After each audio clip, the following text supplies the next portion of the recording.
who sadly died in Ukraine last month, and I would also like, on behalf of our Defence Committee, to put on the record recognition for his service. So we've all read the final letter published at the request of his friends and family, and we were all deeply moved.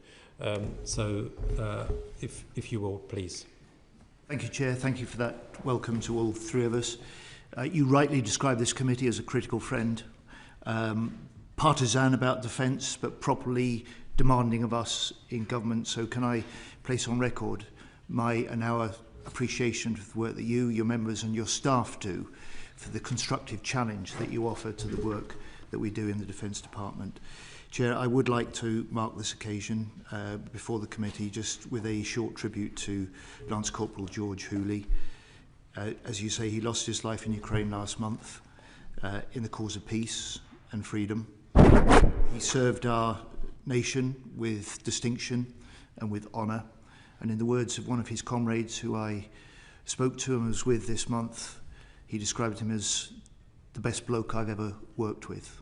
And when I met with President Zelensky a couple of weeks ago in Kyiv, I said I hoped that he would see the tragic loss of Corporal Healey as confirmation that we in Britain are ready to send our best to support his nation, that Britain continues to be Ukraine's closest, most reliable ally, and that we will stand with Ukraine for as long as it takes. And a secure Europe requires a strong Ukraine. And as Defence Secretary, I can confirm for this committee that our mission continues. Support the fight today, secure the peace tomorrow. Thank you very much for that. And now I just want to kick off the questions, if I may, on the changing strategic context. Obviously, there's been a lot going on within the last few weeks, and whether that's with regards to the ongoing illegal invasion of Ukraine by Russia, and the Defence Committee was recently in Ukraine to see for ourselves what is happening on the ground. We've also seen for the first time a NATO ally threatening to annex NATO territory with regards to Greenland. I know that we've debated that within the chamber as well, not to mention the publication of the new US national security strategy and the defense national strategy as well. So with respect to all of that, and we all acknowledge that the US is our number one ally, but the sands, they are shifting. So for us, we were also very perturbed by the awful, hurtful comments with regards to our brave servicemen and women, 457 of whom perished, and we never thought a US president would be using such words. So with regards to all of that's going on, how do you think that's affected your own agenda with regards to the modernisation and transformation of our armed forces? I think it has reinforced the case that we have made as a government since July 2024. I think it has reinforced the vision and imperative of transformation that was set out in last year's Strategic Defence Review. And in the context that we see and that you outline there, Mr. Chairman, we've certainly seen over recent months demands on defence rising, uncertainties increasing, and that doubles down, I think, on the way that as a government we have tried to approach this new era of threat and uncertainty, which is to fashion a new era for defence, but that's within the context of a government that recognises this is an era that requires hard power with greater investment in defence, stronger alliances, resetting our relations with key European allies, and sure diplomacy, which I think we've seen from the Prime Minister very clearly over the last fortnight in the midst of the concerns over Greenland, the new publications of the National Defence Strategy and previously the National Security Strategy in the US, and of course the increasing commitments that we are ready to make in support of Ukraine. Will you be investing more in our own sovereign capabilities? Because a lot of us are concerned that we seem to be beholden to other allies and we do not have sufficient sovereign capability. And that, I think, was also part of the government's agenda to bolster the defence industrial base. You've often intimated that defence is an engine for growth.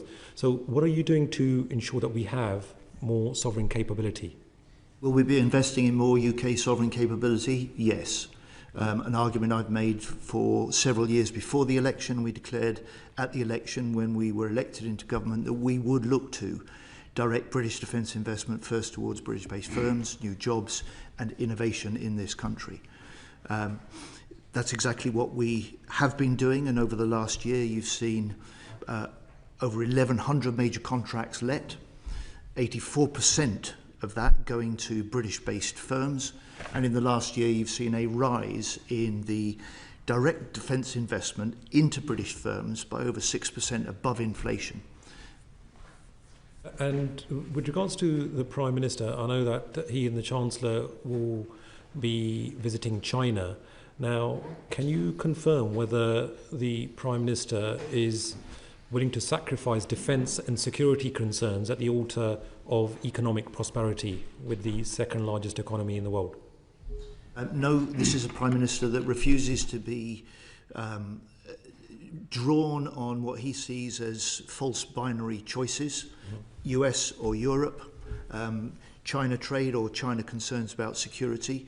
In this complex world, particularly with a complex country like China, there are both enormous important trading opportunities with China, but there are also security concerns that are deep-rooted and continuing, and he will and we will balance both. Yeah. I know Ian Roon wanted to comment on that. Yeah, just on that capability, Secretary of State, the Armed Forces is suffering as the government retired the Puma in March 2025, leaving a medium-lift helicopter capability gap. So what is happening with awarding the medium-sized helicopter contract? As you say, there are thousands of British jobs and within the SME supply chain that are relying on this decision, and industry need the certainty now. I understand that, Mr. Room. First of all, on the Puma, that was a decision I took last year. We are in a process. It is a big challenge for a new government to deal with what was a defence equipment programme that was heavily overcommitted, badly underfunded, and in many areas unsuited to the changing threats that we face. So as we make our defence investment decisions now to implement the vision of the Strategic Defence Review, there will be tough decisions that we need to make. And the Puma decision, like Watchkeeper, like HMS Bulwark and Albion, were all decisions that were long overdue, in my view, necessary decisions to help set up and reprioritise the defence budget for the future. On the new medium helicopter contract, that competitive process is still underway. We're considering that in the context of the wider investment plans and priorities that we are balancing at the moment. But I am acutely conscious. As I understood it, there was only one successful candidate left in the contract bidding. You will understand that there is a contract process underway, and that's not been completed yet. And I am deeply aware of just how important the skills of the workforce are, and the potential that they have to play a part in the sort of transformation that we need to see in the technology we develop, the manufacturing we produce, and the kit that we get much quicker into the hands of our warfighters for the future. And as you'd expect, both the Minister for Defence Readiness and Industry, Luke Pollard, and I are talking regularly and closely with the most senior Leonardo managers and directors, and I was with and discussing this with the Leonardo UK MD just last week. And Secretary, talking of contracts, where are we with Ajax? Billions of pounds of public money invested, absolute shambles. Who's to blame, and what are you doing to resolve the situation?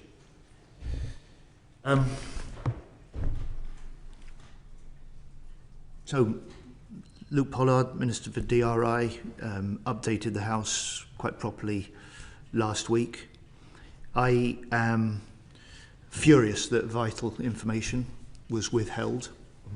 Ministers were lied to. It's clear we didn't have the full facts in the lead up to decisions about the initial operating capability. That IOC has been withdrawn. The Army is no longer in charge of this programme. A new Senior Responsible Officer, SRO, is now in place. I've been clear that we must back it or scrap it. The work is being done at the moment in order to put us in a position to make that decision. And whilst I really want to see the way that we procure for the future being more innovative, more rapid, first and foremost will be my concern for the safety and protection of our forces personnel. Okay. Thomas. Thank you. Secretary of State, in your answer to the Chair's first question, you mentioned several times the desire to invest in British-based companies and manufacturers in defence. In opposition, we spoke about Buy British. You spoke about Buy British, and that was the kind of Labour manifesto spoke about that as well. You're now using language that is British-based. Does that reflect a policy within the department to accept that it's too difficult sometimes to give contracts directly to British companies, and that there's an acceptance that if a foreign company from, let's say, Europe or America has a British subsidiary, we're now accepting that being British-based is sort of good enough to fall in with that kind of Buy British mentality? 3 points. First of all, Buy British is clearly a shorthand. What it signifies is a determination and a first focus on the role that defence can play as an engine for growth, creating new jobs, new opportunities, skills, backing good British-based businesses and innovators for the future. Second, it is not always possible to buy entirely British. There are certain capabilities that we need that are best produced by other countries or produced in combination and collaboration with industries in other countries, allied countries. And third, I think I would just encourage the committee and the public over the next 2 to 3 years to judge us on what we do, not just on what we say. I've given the committee already the figures in the first year in government for the way that we've increased defence investment into British firms. I've made a series of announcements that will lead to more British jobs and opportunities. In Ms Scrogham's constituency here, just since the last election, there are over 1,000 extra jobs in the Barrow shipyard because of the extra investment that we're putting into defence.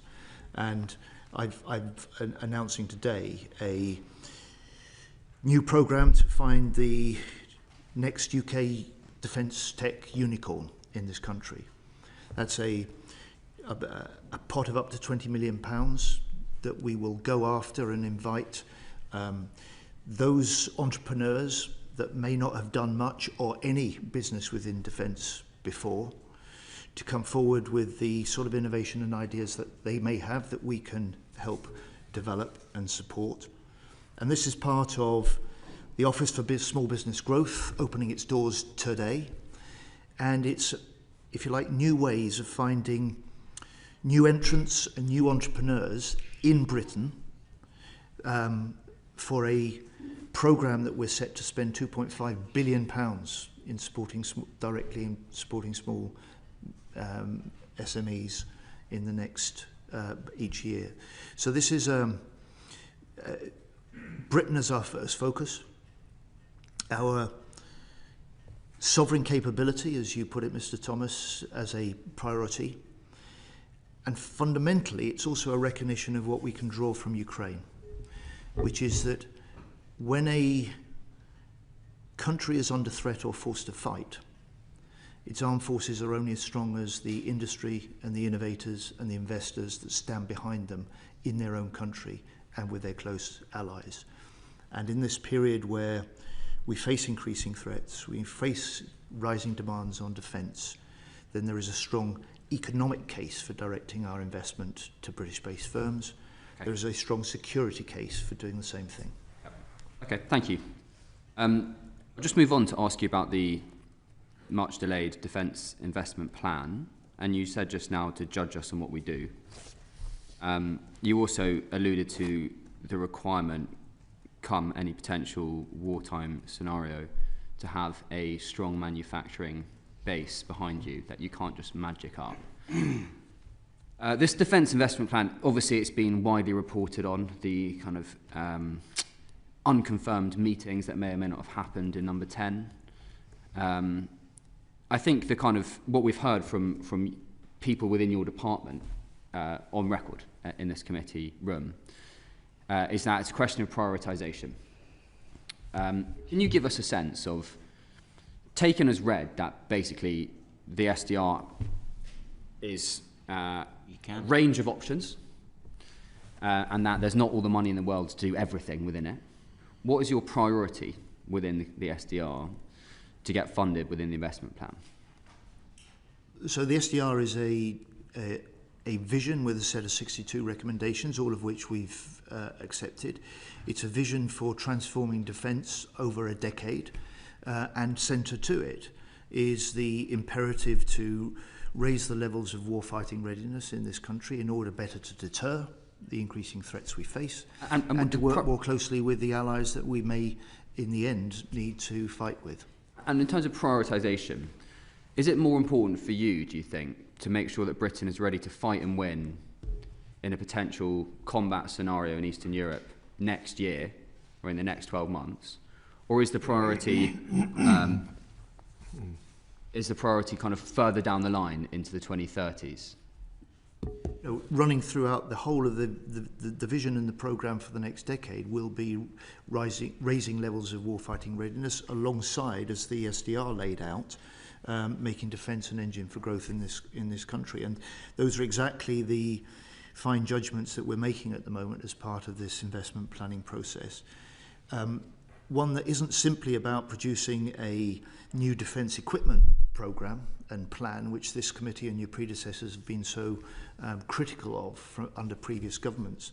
This is the first line-by-line defence planning, almost a zero-based review, if you like, the department has carried out for 18 years. It is a challenge not just to deal with what was in place at the last election that was hugely overcommitted and underfunded, and in many areas not suited to the challenges that we face. But it is also one that will not just deal with the capabilities, it will deal with the infrastructure, it will deal with our people. I'm just trying to get a sense of, when you've got these teams and the quad working for you and trying to get this dip ready and something happened and it got delayed, your staff, so NAD and CDS, on record here, said it was a question of prioritisations and that they weren't able to give that prioritisation, they worked to it. Are you able to give us any sense of what the priority is, aside from the very big ticket items of saying readiness as a concept and growth, an engine for growth as a concept, which no one across any political spectrum, well, maybe not quite, but most people wouldn't disagree with? Are you Mr. Thomas, those were not the two lodestars that you saw driving defence decisions under the last government. Was set out. We set this out in the manifesto that you and I were elected on. We set this out as a new government, and when we've captured it in this first of its kind ever strategic defence review published last year, and it is that strategic defence review which sets out both the vision and the priorities for transformation that you will see reflected in the defence investment planning, because this is the way that we put the SDR into practice over the next decade. Are you able to give any sense more of drive that you give people within the department to work towards, other than very big ticket strategy items like readiness as a kind of big concept and engine for growth as a big concept? For example, do you say to them, I want to be absolutely ready should we have to deploy people in 6 months' time? I want to know that they've got the most advanced, up-to-date, contemporary technologies to fight with. And that's the most important thing to me. And then we can worry about very large platform procurement that will have effect in 20 years' time after that. Or is it the other way around? And you say, we need to make sure that we're ready for 10, 15 years' time, and we can take a bit of risk in the next year. With respect, those are quite narrow questions. You asked me for priorities. I'm saying to you those are set out quite clearly in the Strategic Defence Review, including in the 62 recommendations we've accepted. You asked me whether I can evidence any of the priorities. I can do that with the actions and decisions we've already taken. I don't think 62 recommendations, you can't have 62 priorities. Well, hang on. In the last 3 months, we have confirmed a decade-long £9 billion injection and a new defence housing strategy. We did the first stage of the legislation for a new housing service yesterday in the House. That was a major priority that goes beyond the sort of capabilities that have always been looked at in the past. But in my view, and the SDR's vision, is fundamental to raising morale, helping deal with the recruitment and retention crisis we inherited from 14 years of failure on all those fronts, but fundamentally also helping equip our forces to be more flexible, more settled, more able to fight better in the future. I could point you to the military intelligence service and the counterintelligence unit that we've set up and recently launched. I could point you also to the electromagnetic and cyber warfare command that has been established. All recommendations in the SDR regarded as important enough to act now.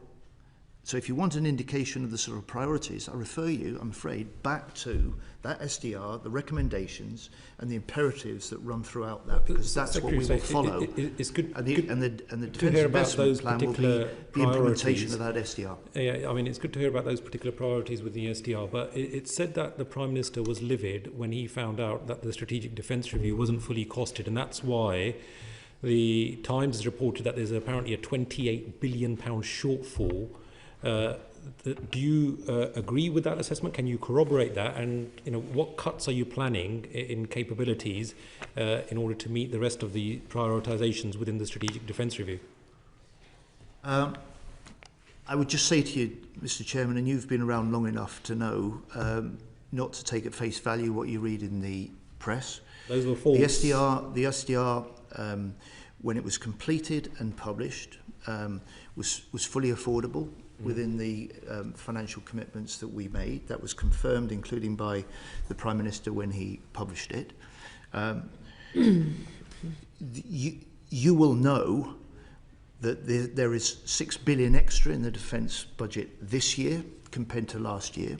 You will know, this committee above all, that we will be spending, as things are, £270 billion in this Parliament alone.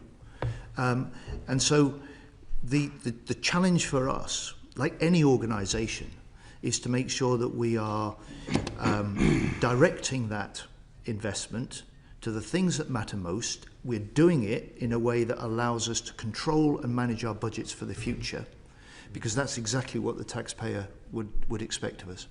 Yeah, right. Jesse Norman. Thank you very much indeed. Just a quick question. You've said, Secretary of State, that you absolutely recognise the importance of this committee as a critical friend of the MOD, and I think you also recognise that we treat all information we've been given in confidence. There have been no leaks of any kind that I'm aware of, certainly from this committee. But the amount of information we've had from MOD over the years has gone down rather than up. So in the context of assisting us in our work, would you be willing to let us have the annual budget cycle documents that MOD produces so that we can scrutinise some of the work that you're doing and have a better sense of the priorities that you have come to? Well, look, this committee will receive the information it's traditionally had on budgeting, annual reports and accounts, and you'll be able to take me to task, the new Permanent Secretary to task, on the areas that you want to cross-examine.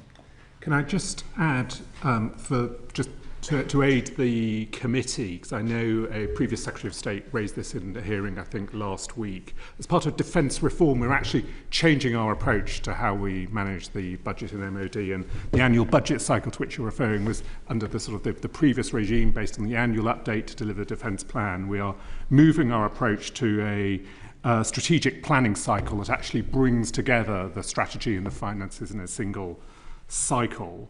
And this will help us improve our alignment of resources and priorities. It's a significant change. It'll be moving away, and perhaps there'll be less focus on those sort of isolated budgeting rounds to the integrated multi-year approach.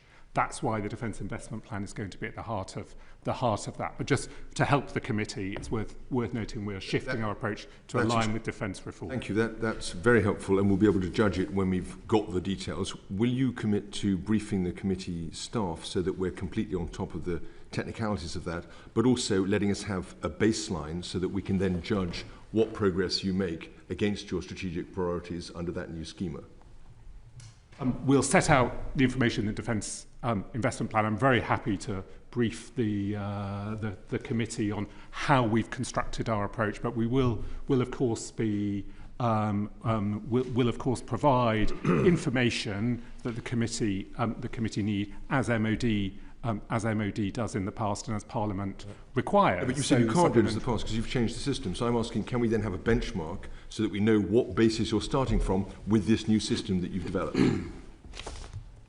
Well, look, first of all, we will set a new benchmark that will be shared with the committee. But I think, to be fair to us, Mr. Chairman, when the committee has asked for briefings in private and with a degree of confidentiality, we've always tried to respond, and you have been public and positive about the way that we have been able to do that to this committee in a way that there were complaints about that the previous committee didn't get that information. And so if it is a briefing that you're looking for, Mr. Norman, and as a committee, on the way that we are trying to change the what the Permanent Secretary describes as the strategic decision-taking cycle, then of course we will do that. Briefings would be great. The trouble is that we won't get institutional memory and accountability if we don't have documents showing what the basis was when you started and how you're going to work out the numbers. And then in a year's time or 2 years' time, we can look back and say, well, that was the baseline, this is how it changed, and that was what the system was. So we do need some documentary basis for what you're deciding as you go. We can have it in retrospect, but we must have some kind of grip as a committee as to what's actually going on. Of course. I think that's, well, you're a one-man institutional memory for this committee, if I may say so, Mr. Grant. I wish that was true, and certainly unreliable if so. Yeah. Right, Michelle Scroggle. Thank you. If we can just go back to the Defence Investment Plan. Obviously, it's wildly awaited with speculation on why we're waiting so long to see it, but that aside, my concern is businesses. So we've got a fairly large supply chain. Many of those businesses rely on the orders coming through. They don't survive on hints and ideas on what might come through. Talking to businesses recently, there are businesses out there that are shedding staff. Now, that is the opposite of what we were looking for at the moment, but they're doing that because they don't know what signals are going to turn into actual orders. So can you tell me what we're doing to protect those businesses while they're waiting for this information to feed through, whether it's next week, next month, spring, with it, they need that information. So what are we doing to make sure that they have the support they need now? So I understand those concerns that businesses sometimes voice. I would just say that this is in the context of a greater certainty that this sector has not had. There is no one working in the defence industry today who has known they were working in the certain decade of rising defence spending ahead.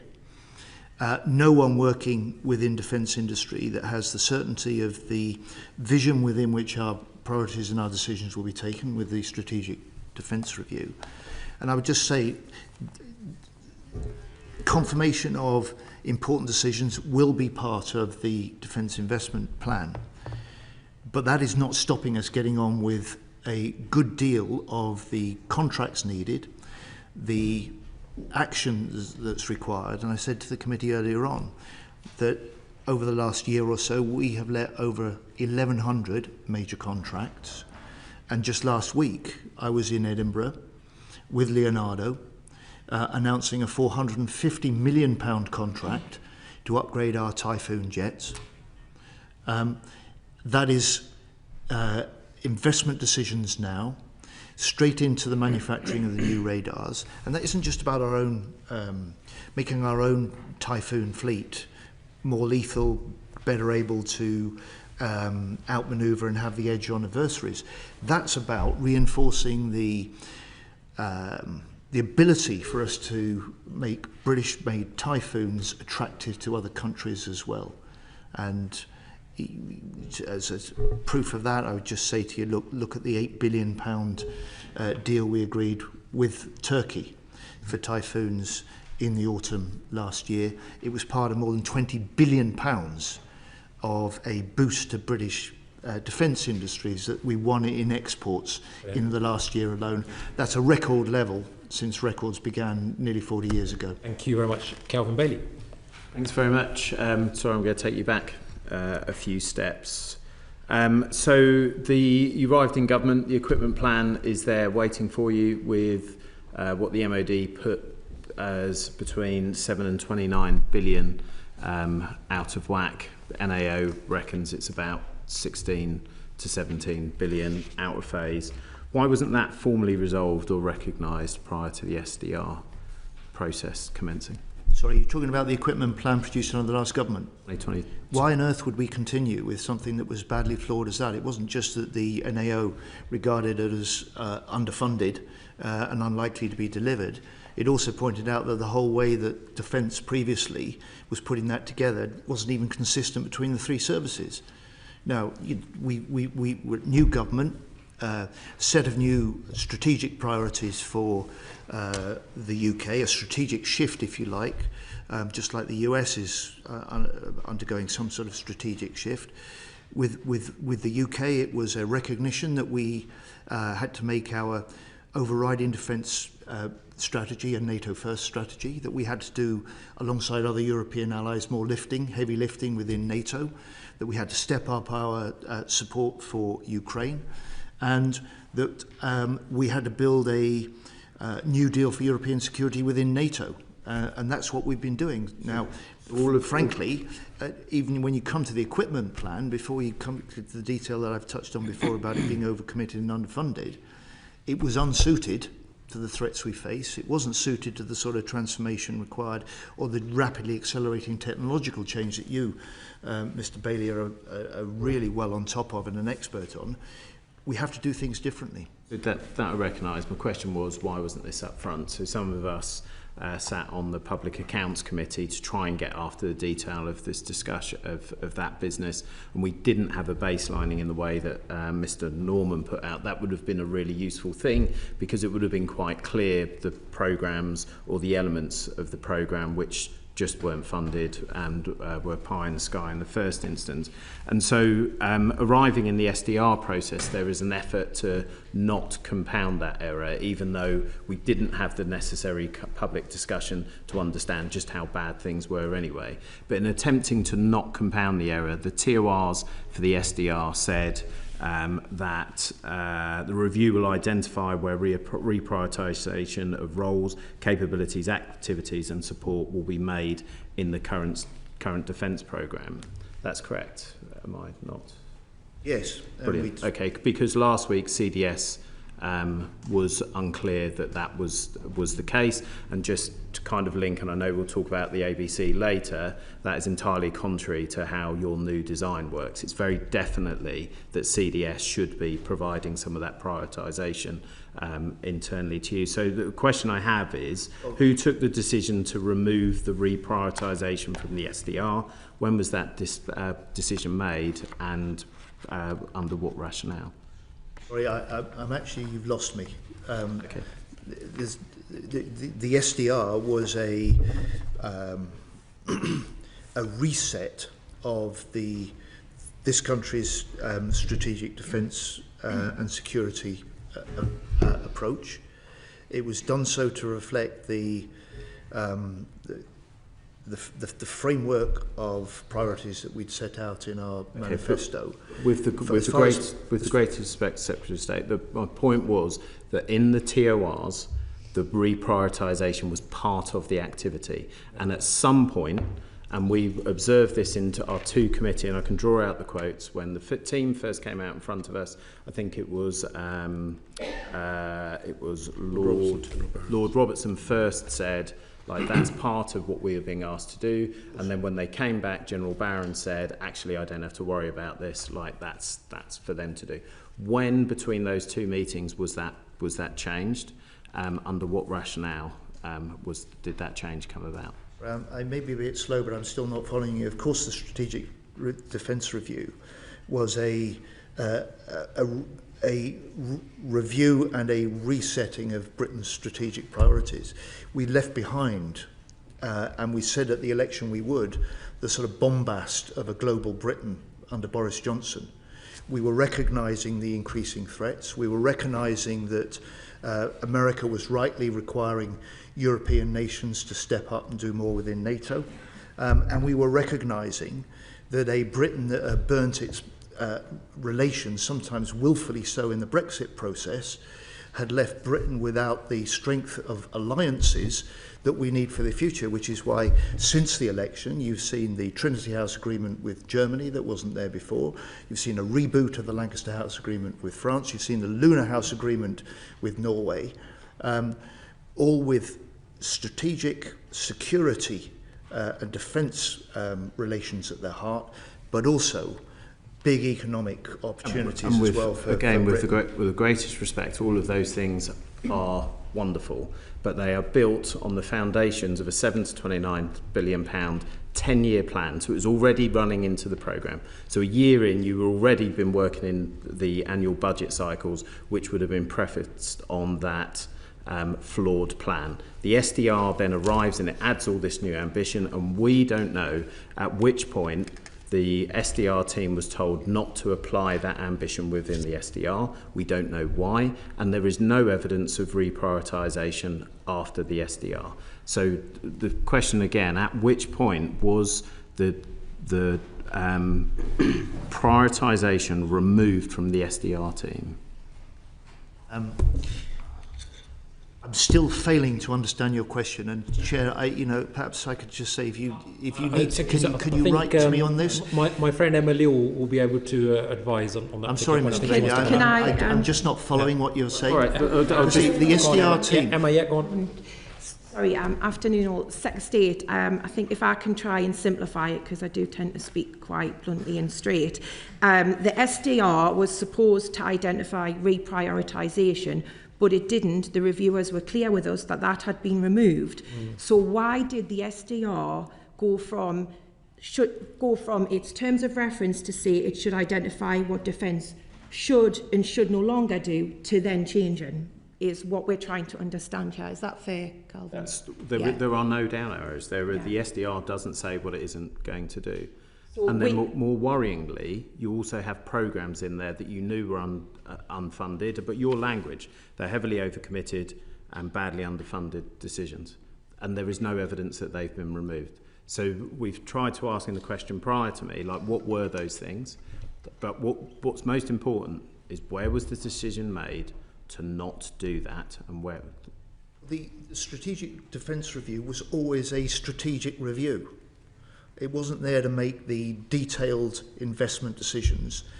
That's my job, that's our job, that's the job we're now doing to implement the Strategic Defence Review through the Defence Investment planning process. What it did do was recognise that there were priorities that the previous government might have pursued, reflected in the defence programme and the programme of record. For instance, a global Britain role. For instance, kit that just wasn't recognising the very rapid technological change. And it's one of the reasons that I made those decisions I referred to earlier, while the SDR review was going on things like Watchkeeper, on Bulwark, on Albion, on Puma. Because we do and we have to make disinvestment decisions as well as investment decisions. But those are for us, not for the strategic reviewers. what you're saying doesn't fit with the terms of reference from the SDR. I'm looking at them now, and what you're saying doesn't align with the actual terms of reference. And what myself and Calvin are trying to understand is what changed from the terms of reference to the SDR being produced. The work of the SDR, and it worked within the terms of reference, it worked within the financial envelope it was given, it produced the Strategic Defence Review. You can take a view about whether it fully met its terms of reference or not. It was a fundamental review. It was the first of its kind done in that way. It had an extraordinary input of challenge and review from experts right across the field, as well as being led by the 3 independent reviewers. It worked very closely with Defence in order to come to its conclusions. The job now for me as Defence Secretary in the Defence Department is to take that vision, which we've accepted, to take the recommendations, which we've accepted, and put that into practice. We're doing that already, and we have done in the first 6 months since the Strategic Defence Review in a number of areas. And we've got big decisions that we're in the process of taking, and we're working flat out to complete the DIP process, because that's the way that we implement, not just for this Parliament, but for the decade that they set out the vision for. Right. Obviously, there seems to be some misunderstanding. We want to bring this to a conclusion. Bring it to a close. Thank you. The reason why this is important is that in the previous Healey review in the late 60s, those programmes that entered an unaffordable defence plan came under immense pressure because of the ability of the government to separate them. The one that was most notable was the cancellation of the TSR2. The concern now is that GCAP, which will occupy the greater part of the programme, now doesn't have, we don't have adequate assurance or visibility of how that entered or exits the GCAP, the SDR. So can you provide us some assurance that that programme remains a valid and programme that we will see in the Defence Investment Plan? I'm still working on GCAP. I'm absolutely determined that the momentum of the programme is maintained. I've been in communication with both the Italian and Japanese defence ministers within the last 24 hours. But to come to this, what I think is a really important point that you're making here, this investment plan, the plan for defence for this Parliament and this the next decade will be affordable, because it's been one of the fundamental flaws of the way that previous governments recently have done their defence planning, done their equipment plans, and this will be affordable. It will reflect the priorities and the strategy vision set out in the SDR. And I am determined, and I see it as my job, to make sure that when we make those commitments, when we make those decisions, they are deliverable, and that's what we do. Yeah, Secretary, what I would suggest is the issue around reprioritisation, it's a key one in terms of reference. Perhaps you could write to the committee to clarify so that we can clear any misunderstandings that there may be on this particular issue. I do want to move on from the Defence Investment Plan. I think there are 3 very quick supplementaries before I want to move on to defence reform. I've got Mike Martin, Ian Room and Emma Liu. Mike Martin. Thanks, Chair. Secretary of State, I can see that you want to keep this big picture. So following in that theme, I noticed across the quads you've got 4 budget holders, and all of their spend is categorised. It's either invest, or it's readiness, or it's operate. And that seems like a very sensible innovation.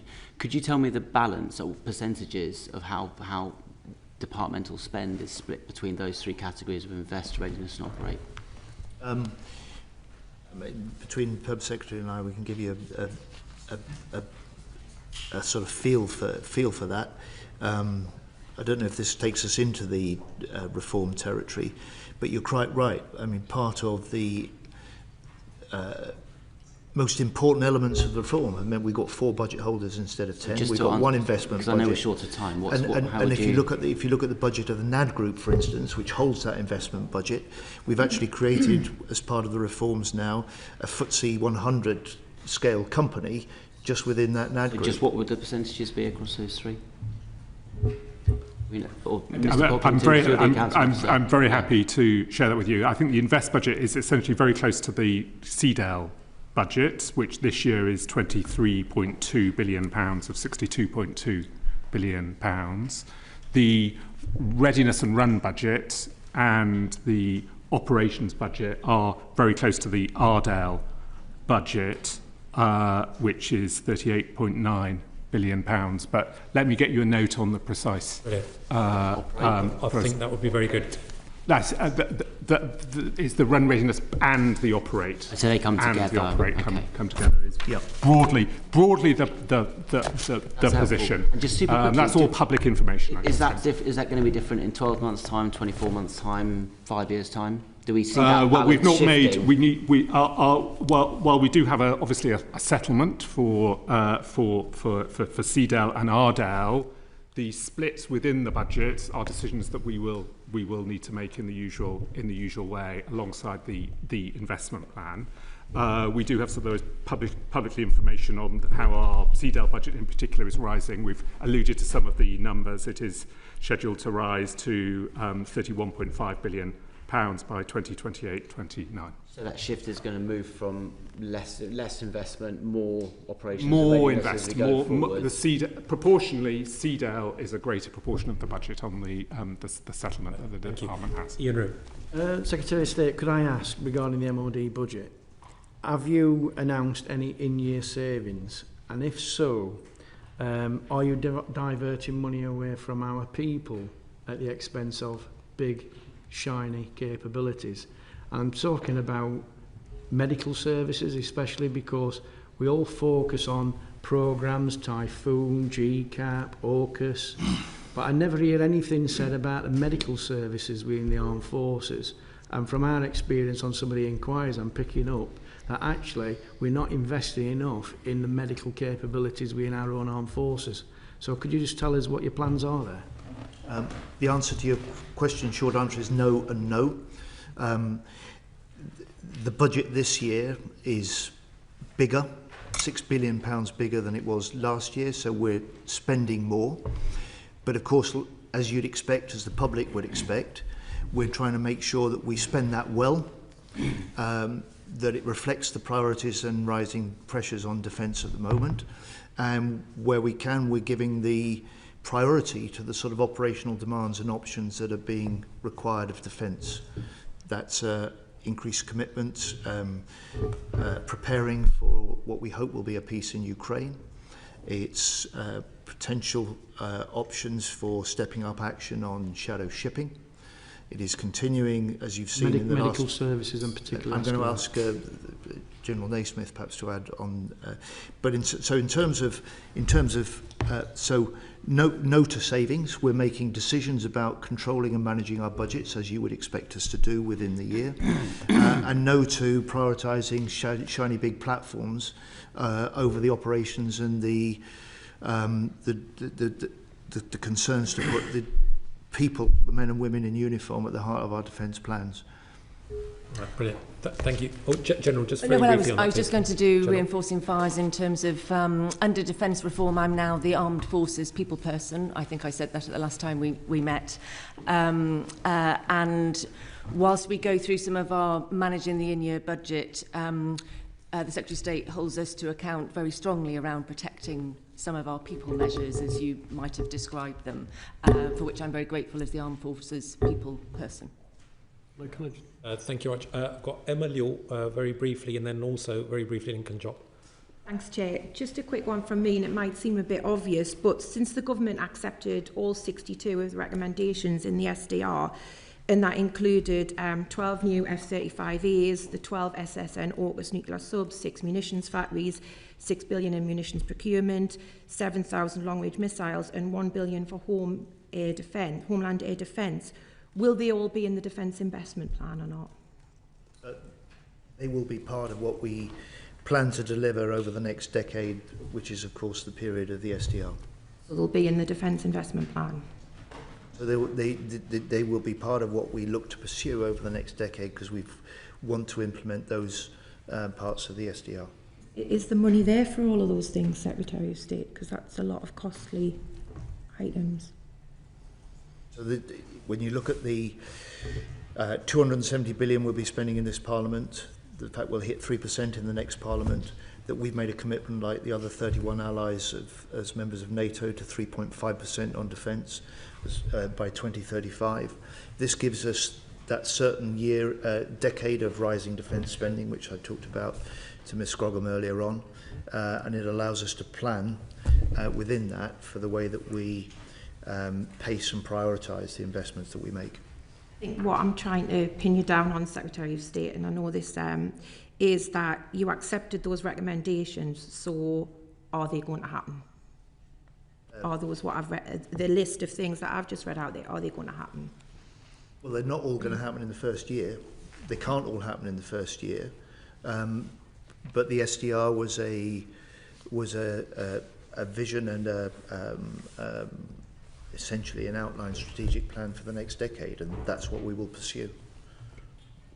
Brilliant. I do want to move on to defence reform with Mike Martin after this very quick supplementary from Lincoln Jopp. Very quick one. General, whose job is it to protect the moral component of fighting power? So it's the service chiefs to the chief, all of the service chiefs and Commander CSOC as part of the Chiefs Committee.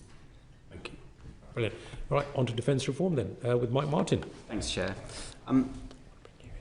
Secretary of State, what does success look like for defence reform? We're probably a year, 18 months into it now. Well, first of all, it's a Parliament-long programme.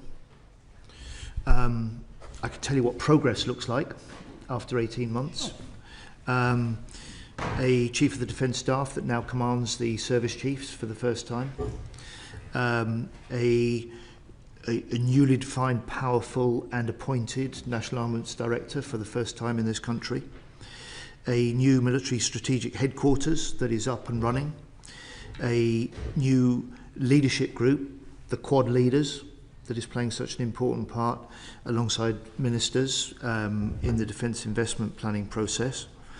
A NAD group with a £20 billion budget that's as big as a number of FTSE 100 companies. A reduced number of budget holders, which we touched on a moment ago. Instead of having 10 different budget holders making disparate defence investment decisions in different parts of defence, 4 budget holders corresponding with the Quad. And to give you an example of the way we're consolidating what was fragmentation and duplication, what loosely could be described as the different programmes and portfolios that were about stepping up our ability to be more lethal, weaponry systems, torpedoes, long range.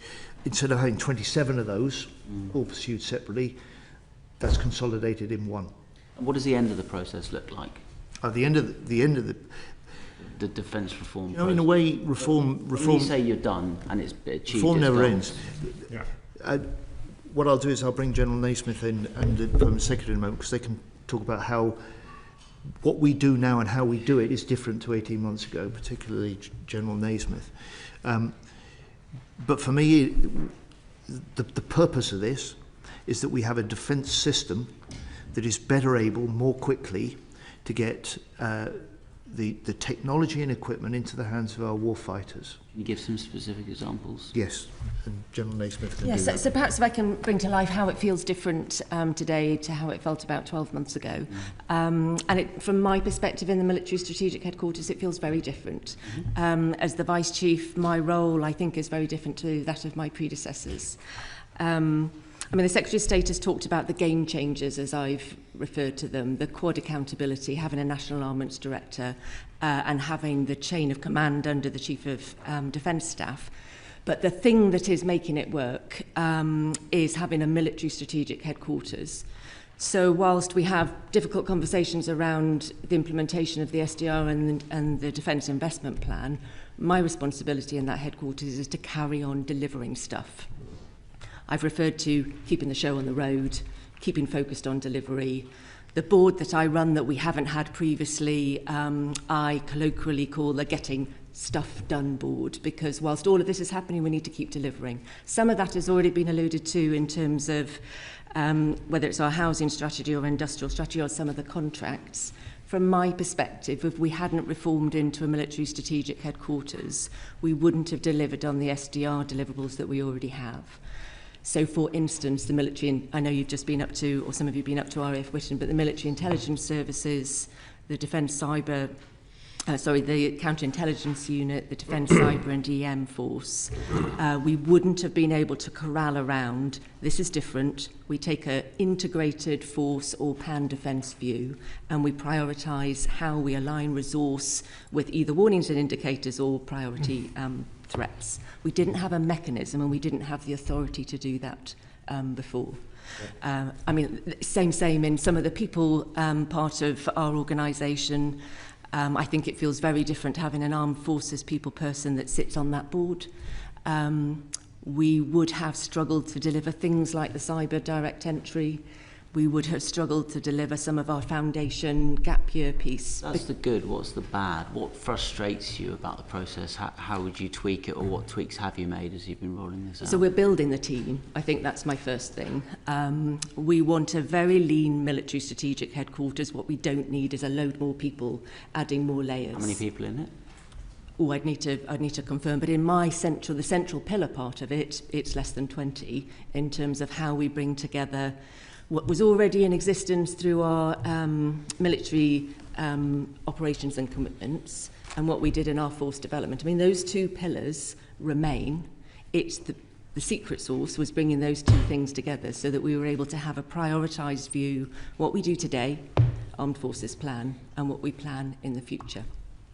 So we're building the muscle. We have an Armed Forces plan. This last year was the first time that we had a draft plan for all the reasons we've talked about. It needs to be balanced with resource. As we enter into April, we look for that to be a more balanced Armed Forces plan and deliver against it. We have more to do about some of our performance and risk reporting. I could go on, but there's still a lot more to do, but it feels very different to how it did 12 months ago. Thank you very much. Can I just add a couple of things, if you don't mind? So I took over as Principal Accounting Officer on the 1st of December. This is the 6th department I've worked in and the 3rd I've run as Permanent Secretary. So I've seen a lot of government departments, and Defence has such an important but a complicated mission that it is delivering. I can really see the advantage only in the few weeks that I've been there of having those simpler, clear accountabilities that come from the heart of defence reform. All the changes that the Vice Chief has referred to, and having the Vice Chief and the Chief of the Defence Staff really pulling together the different services and that responsibility for resourcing, for tasking that comes with defence reform really does make a difference. This year is obviously a transitional year, which sort of partly relates to the sort of answers on your questions on the budgeting regime. But I would worry about defining end states to organisational change. Organisations continually need to change and evolve. It's wrong to say that reform concludes. At a certain point, we will need to make a decision when you mainstream the changes that you're making, but never ever assume that you can draw a line on delivering change, continually improving organisations, as complicated as MOD. Right, brilliant. Thank you very much. Alex Baker. Thank you, Chair. Secretary of State, so since you've been in the job, have you actually had a formal briefing on the NATO Support and Procurement Agency, the NATO Communications and Information Agency, these NATO facilities, and how the UK could use them? I haven't had a specific formal briefing on those, Ms Baker, but those have been part of some of the discussions that I've had when I've been up at NATO headquarters, and we've been meeting as defence ministers, particularly on the margins of some of those meetings. I ask you about that because, you know, government is clear that we take a NATO first approach. The NAD has told us when he came to see us before Christmas that multilateral procurement, joint procurement is definitely part of the solution of how we move forward. We get all these services, these facilities through our NATO membership. We're paying for them already, yet from everything I can see, the UK does not use these facilities. Germany has just procured 8 Sea Guardian remotely pilot aircraft. They're getting all the tax benefits and cost benefits. Spain, Italy, these countries are all using these agencies, yet the UK are not engaged at all from what I can see.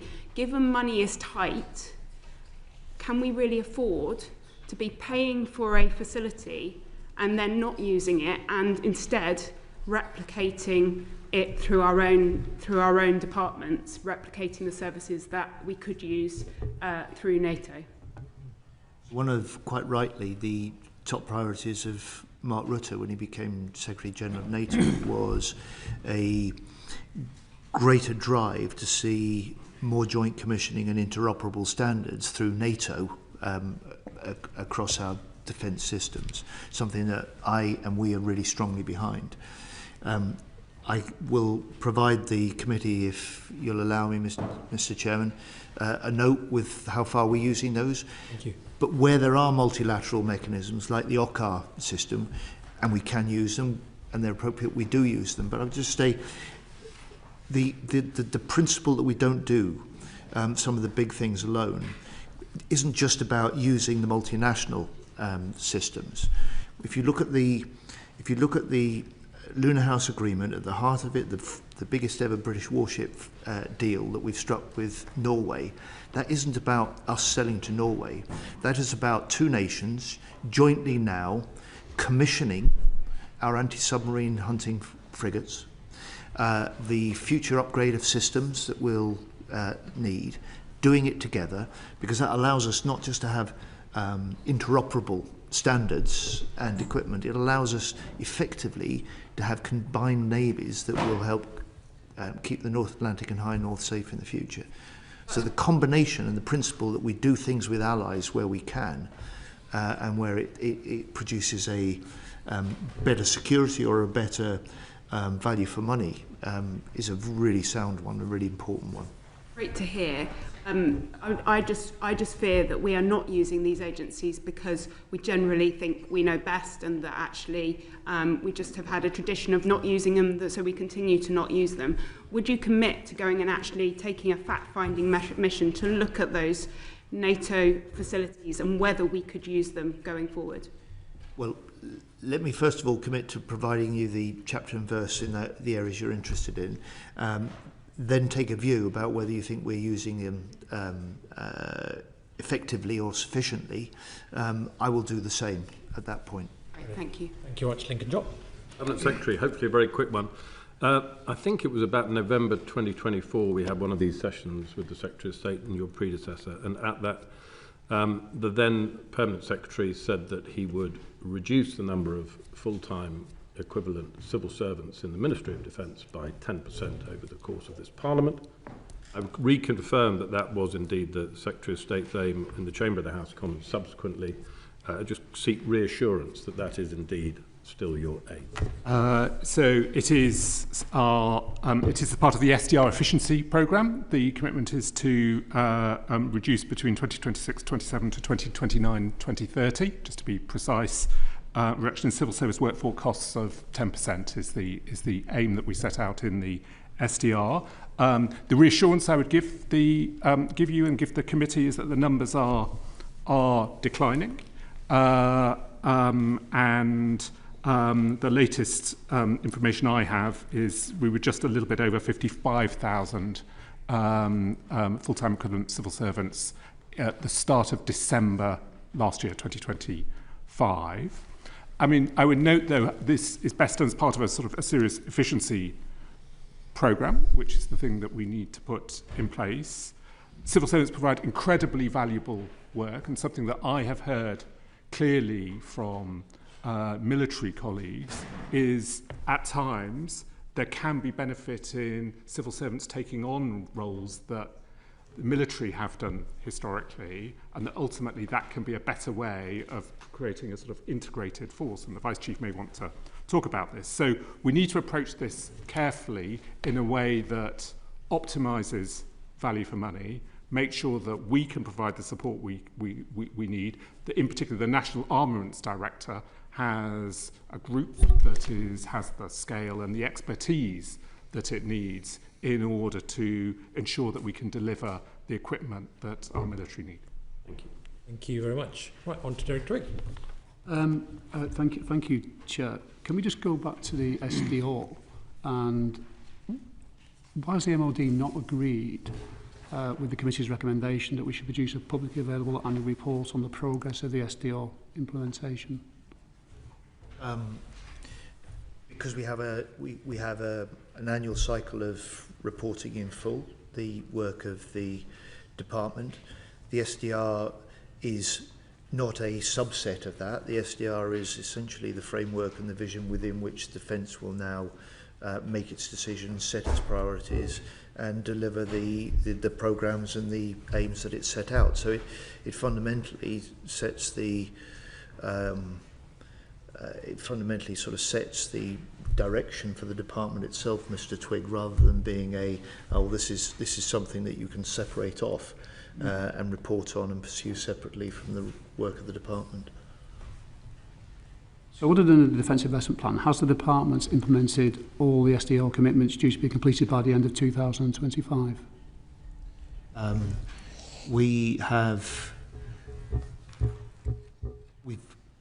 We've largely done that, and I can provide for the committee a sort of running log of where the SDR report attached timelines, target timelines. We've been hitting those, and I can give the committee a sort of rundown on those. Well, not sort of play on words. Which one do you want to ask me about? The word you said largely, so that suggests that some haven't, or some parts of it haven't. So could you enlighten us on that? Yep. Because otherwise you could have said yes in full, but you didn't. Okay, so there is a recommendation with a very exacting timetable over reworking and revamping certain elements of military training, and we're off the pace on that. Yeah. But to my knowledge and recognition, we've been determined to act where we can, to make decisions where we need to, and to implement the SDR, including the recommendations where they have early timescales. And in some cases, we've exceeded what they've set out. And so I think if it's helpful to the committee, I can give you a sort of, if you like, it'd be useful to know a six month audit. Yeah, I mean, I'm not sure whether you're going to say, well, I can't tell you what the problems are with training because it would give away some sort of secret, but I just wonder what specifically the obstacles are there. So refer to the military head of training. Yeah, so I was going to use that as an example. There's two in my mind that I know that we haven't delivered against, that we said we would do by the end of 2025. The particular one around our training review, if I'm perfectly honest, it was being very clear about defining what the question was and then how we proceeded with that across our reformed areas, because as you will recognise... Sorry to interrupt, define what the question was. Yes, yeah, so what's the scope of the recommendation? So what's the good that we're going to get out of it? So that was part of it. Part of it also, in all honesty, was making sure that we were clear who in the reformed world was leading that work, because as you'll recognise, some of that is very much connected to a Department of State business, some of it was connected to a military strategic headquarters, so we are slightly behind the curve in defining that one. And Professor Michael Chalmers' involvement in the SDR and the Defence Investment Plan, is he heavily involved? Because he was brought in as a obviously exceptionally experienced and knowledgeable person. What's his involvement been? Yeah, look, he is an exceptional person with exceptional experience, as you say, Mr. Twigg, in the SDR. He played a major role in chairing one of the review and challenge streams of work. Since we've been fortunate enough to bring him into the department as a strategic advisor and head of SONAC in Old Money, he's playing a part in the big strategic decisions and debates we're having within the department. He's advising me, and he's contributing to the defence investment planning process. Mm-hmm. So what's he brought to the table in terms of anything additional the department didn't have already? I can let the two representatives of the department offer you a view on that. For my money, he's bringing what he and a number of others, but he in particular did bring in the strategic defence review process, a deep expertise and a degree of external challenge that we've been able to bring I'm trying to find inside. out what he's actually added. You know, what's changed as a result of his involvement. What is different and better?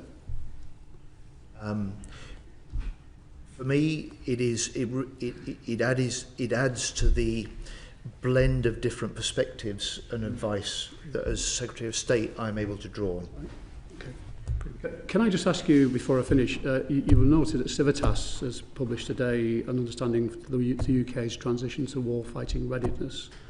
And one of the key, which I've called for Sir Bernard Jenkins and Chris Donnelly, one of the key, was a number of key issues, I think. One is how we need, and if we go back to the CDS's comments, that we're not ready enough yet to deal with an all-out war, basically.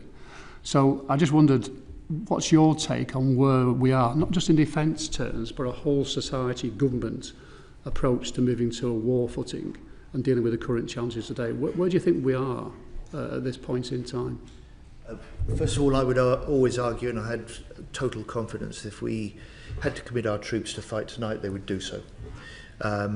The observations in the SDR, reinforced, if I may say so, by a good report that you, Bernard Jenkins and Chris Donnelly, have authored and published today, reinforces that recognition that in a period where threats are rising, demands on defence are rising, then the level of warfighting readiness, which was at the heart of the SDR, needs to be increased. On the question that the SDR set out, which is a recognition that we learn from Ukraine, or if you like, are reminded from Ukraine that when a country is seriously under threat or forced to fight, it isn't just its forces, it's the industry, it's the innovation, and it's society behind it.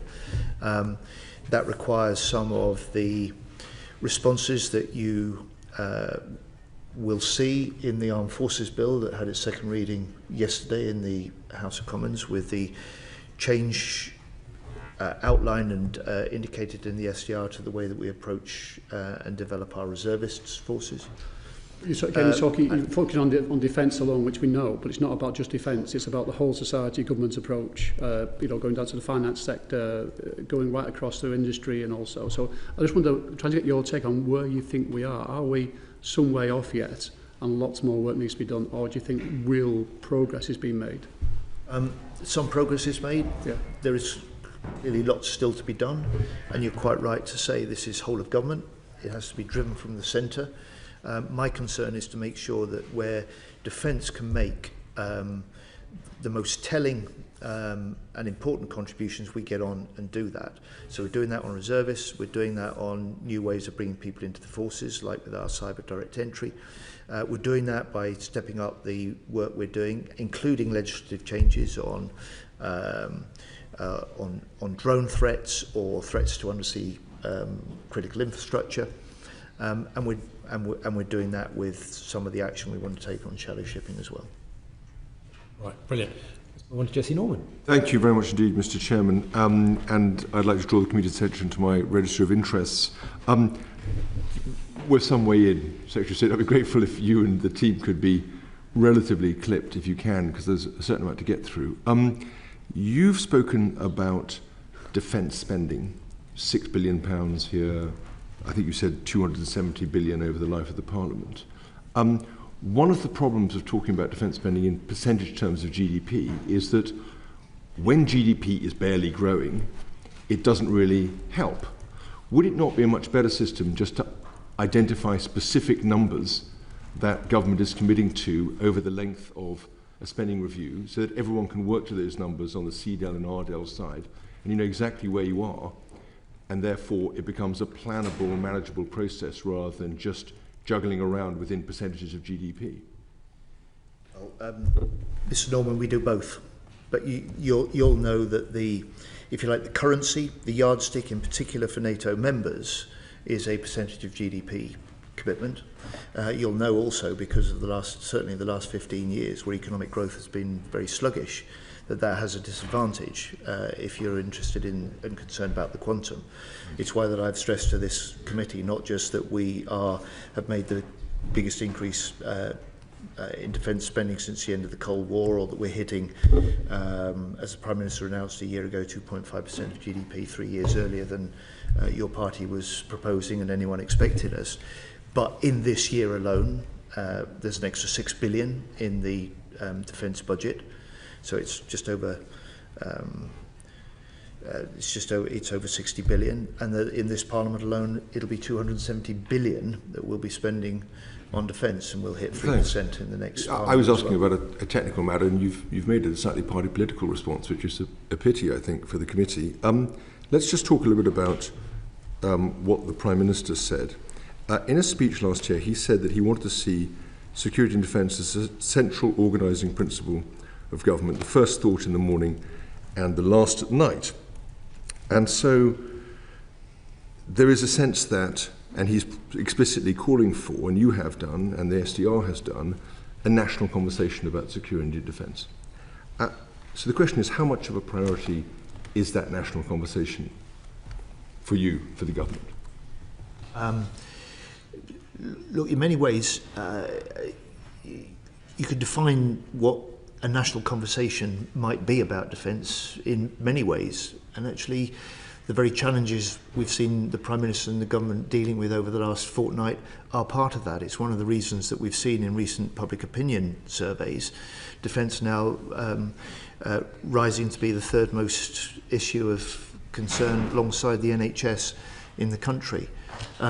The question for me as Defence Secretary is how we help people recognise the nature of the changing world, the era of new threat, the imperative for greater vigilance and resilience in this country, but also how we demonstrate that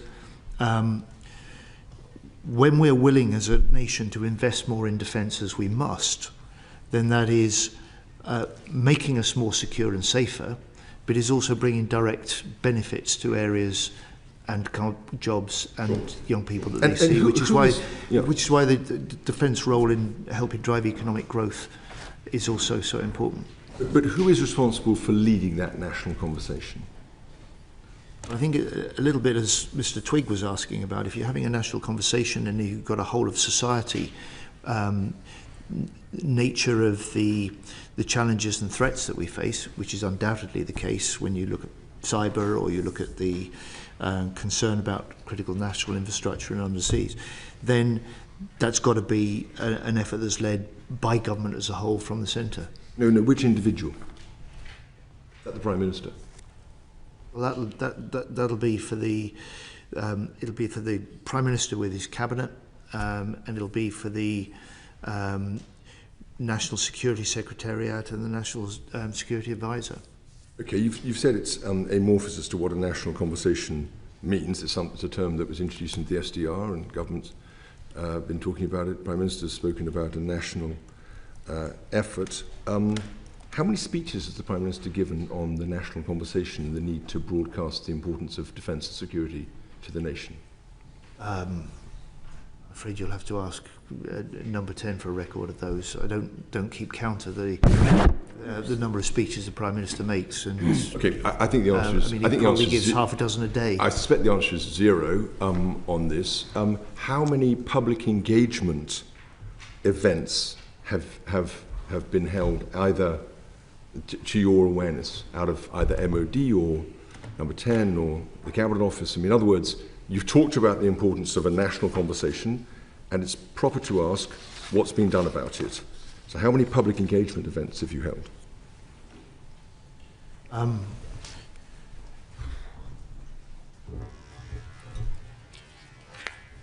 Okay, how many public I'm pausing only because you draw the parameters so wide. It's quite difficult to know how to answer.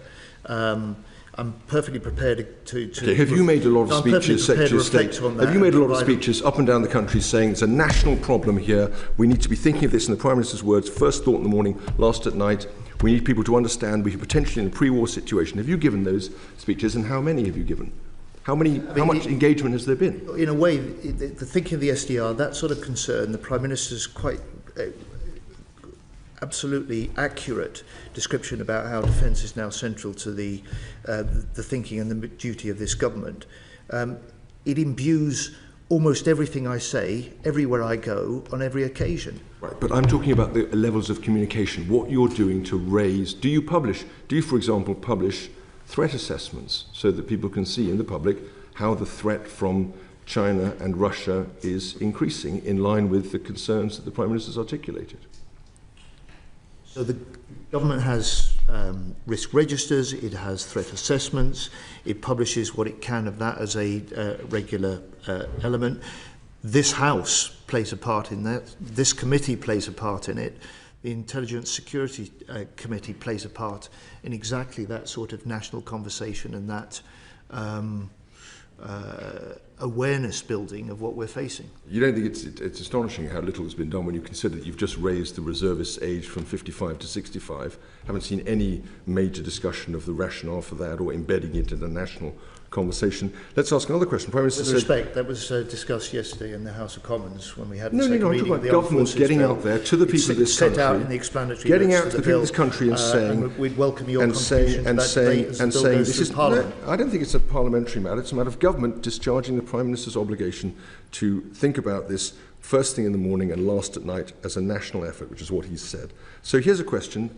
This is supposed to be cross-departmental, so it might include Department of Health, Innovation, Technology, Business and Trade. So which departments have been formally tasked with working on the national conversation alongside the Ministry of Defence? That is government work in progress. Okay, and has any policy or spending commitment been changed as a result of this interdepartmental government working that you've called for and he's called for? There's certainly been commitments that we've made in defence that reflect exactly that. No, but in other departments, we're talking about innovation and science. And so I can answer for the Defence Department as Defence Secretary. I can try and get you answers from other departments. I'm not here and I can't, I'm afraid, answer for what other government departments have done. No, but you're in charge of the National Defence Strategy with number 10. They've talked about a national conversation. It's interdepartmental. These departments are working to you to establish the outlines of this National Defence Strategy. I'm asking you what's been done. You're not able to answer. I'd be grateful if you would write to the committee, but I do think it's telling that not only has nothing been said publicly in any great scale about raising public awareness of this vital issue, but very little has been done, it appears, within government to ensure that departments are properly aligned. Let me ask a final question. How long are we going to have to wait before we can judge whether this initiative of national conversation has succeeded or failed? It's a good question. Rather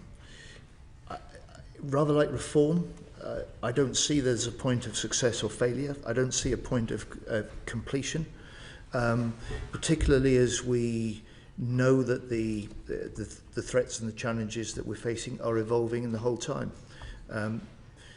You're quite right to challenge me and challenge the government on this important area. It'll be an area that we hope we can achieve cross-party consensus because it requires a whole of government and a whole of politics effort to this.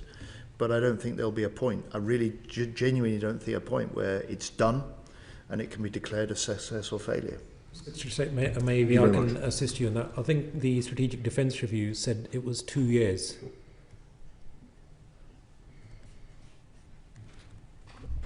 Fair enough. But I mean, no, the serious point here is the fundamental point is that if a country is stepping up to the challenge that Mr. Norman is quite rightly outlining here, that is a challenge that's defined by the threats we face, the security environment. That doesn't stop changing or evolving or reach a point where it's done, whether or not the SDR may have said or suggested 2 years. Thank you. Yeah, it was in recommendation 26 where it said it would be completed within 2 years as part of the process. But anyway, let's move on swiftly, given the lack of time, to Lincoln Job. Secretary, you're a busy man, so you may not have had the opportunity to see your two predecessors and the former Minister for the Armed Forces giving evidence a week ago today. I didn't, no. Okay. In summary, particularly Sir Ben Wallace and James Healy outlined the following thesis. From the mid-90s onwards, governments of both parties took a capability holiday when it came. They hollowed out defence. And what enabled them to do so was the fact that the perception of the threat is run by the information flow that comes out of the Ministry of Defence, and the perception of our readiness to meet it is a result of the information flow that does or doesn't come out of defence. And Mr. Healy in particular was very concerned that so many things that came across his desk which said, we're really not ready to meet this threat. Also had stamped all over them, this is far too sensitive for you to talk about in public.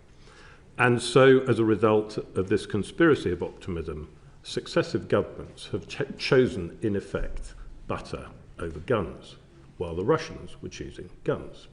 And therefore, we have a massive mismatch of threat. And Mr. Heapy said that he worked with the permanent secretary. He was deeply uneasy about this, and he said he worked with the permanent secretary because he said, what happened in the Cold War? Because you know, the perception here is that you're not being very frank with us over the last 18 months about our inability to meet the threat as it currently exists and will evolve. And he said during the Cold War that what would happen is that a pretty warts and all report would go to the Defence Select Committee. They would make their reports and redact the sensitive information. And this was at the most freezing times of the Cold War in the 70s and 80s.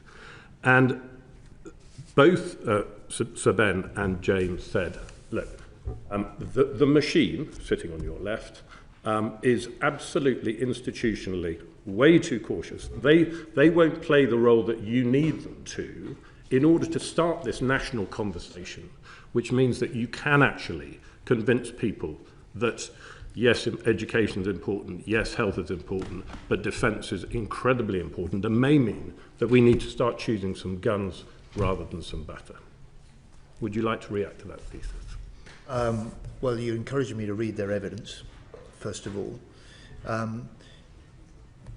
But I think part of my mission before the election, at the election and since, has been, as Defence Secretary, to draw attention to the threats we face, to argue that this is a new era for defence, that steps need to be taken, and the government has demonstrated a seriousness for that by making this big commitment, not just to boosting defence budgets this year, in the first year, but making the commitment to raising defence spending. Now, as politicians, from whatever party, we know that's unsustainable unless you can take the public with it.